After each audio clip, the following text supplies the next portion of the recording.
Former Uber CISO is convicted of data breach rules, and much more in today's episode.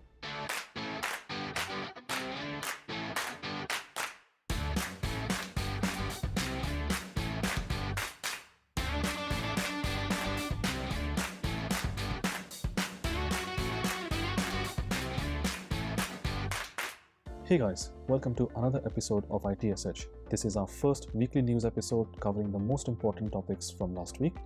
So let's do a quick recap of this week's major stories before we jump on to our main story on Uber. Our first story is about the privacy laws here in UK.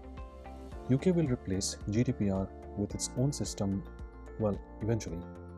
The UK Secretary of State for Digital, Michelle Donelan, has said that the UK intends to replace the GDPR Act with its own business and consumer-friendly British data protection system. This comes on the back of a new data sharing pact between the UK and the US called the Data Access Agreement that allows UK and US law enforcement to request data held by telecom providers in each other's jurisdictions. I live here in the UK, and it will be interesting to see how this is going to pan out given the complexities of managing different data protection rules, as well as UK still needing to comply with GDPR to maintain business with EU while obliging to the new commitments. Our next story is about AWS, who finally made the Amazon EC2 TRN1 compute instances powered by the company's Trainium chips for machine learning generally available. Amazon claims that the new instances offer up to 50% cost savings over comparable GPU-based EC2 instances. TRN1 instances are deployed on EC2 Ultra clusters, which can scale up to 30,000 training accelerators with 6.3 exaflops of computing, effectively making it a supercomputer. This is just a week after Tesla announced its Dojo exascale supercomputer. Mind freaking blown, and gets me super excited with the progress being made in AI and computing. Next is Intel, who just can't seem to catch a break.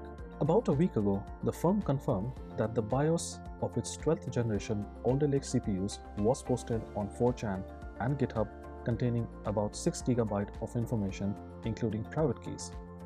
Now, to mitigate this, Intel has said that this code is under their bug bounty program called the Project Circuit Breaker campaign, encouraging researchers to identify potential vulnerabilities for monetary rewards.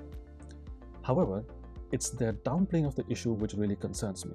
Now that the code is out, bad actors and security researchers will search for potential backdoors and vulnerabilities. In fact, famed security researcher Mark Ermolov has already indicated that he has found security issues related to secret model-specific registers that are typically reserved for privileged code. Man, this is scary. Next, M for Microsoft and M for more critical patches.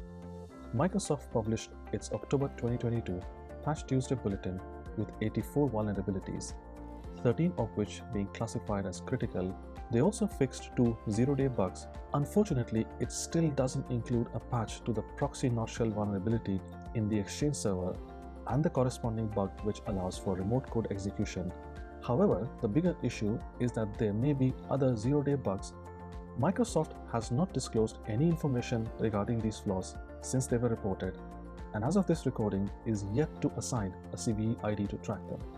Hopefully, Microsoft will get these patched quickly. But come on, Microsoft, we could really live with a few less zero-day bugs. Now on to our main story, Uber. Uber's former chief security officer, Joe Sullivan, was found guilty of actively hiding a data breach from US Federal Trade Commission, or the FTC. This is probably the first time that an individual executive has faced criminal prosecution for charges related to a data breach. In November 2016, Uber suffered a data breach.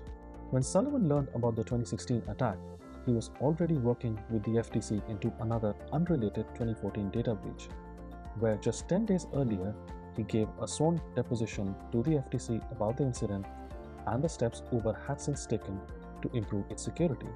Sullivan then spearheaded the effort to cover up this breach by paying the hackers $100,000 through the company's bug bounty program, got them to delete the stolen data, and sign an NDA about the incident. These actions effectively amounted to a failure to report, which is a felony. Sullivan was finally charged in 2020 and convicted this week of obstruction of proceedings for failing to amend his testimony to the FTC about Uber's security conditions once he learned of the 2016 breach. But Uber doesn't seem to have learned from its mistakes. In September this year, an 18-year-old lapsus hacker, yes, an 18-year-old, broke into their internal systems through a social engineering attack. Following the latest incident, several job openings were posted by Uber on LinkedIn, and netizens had an absolute field day on Twitter and even thanked the hackers for creating new job roles in security. This story tells us about how bad things can become if security and breaches are not managed properly. It's very easy to blame Sullivan for all the issues, and I'm not defending him here, but it's quite fathomable that he was put under a lot of pressure and had absolutely no other choice but to lie about the breach. And now he's going to pay the ultimate price for it. So what's the conclusion here? While Uber's issues and outcomes are well known, most organizations are making similar, if not worse, mistake, and it's literally just a matter of time when they meet a similar or worse fate. So that's it for this week, guys. Comment below if you agree or disagree with my thoughts. Subscribe to the channel and like the video to show your love. Thank you for watching. Stay secure, keep patching, and keep innovating. I'll see you next week.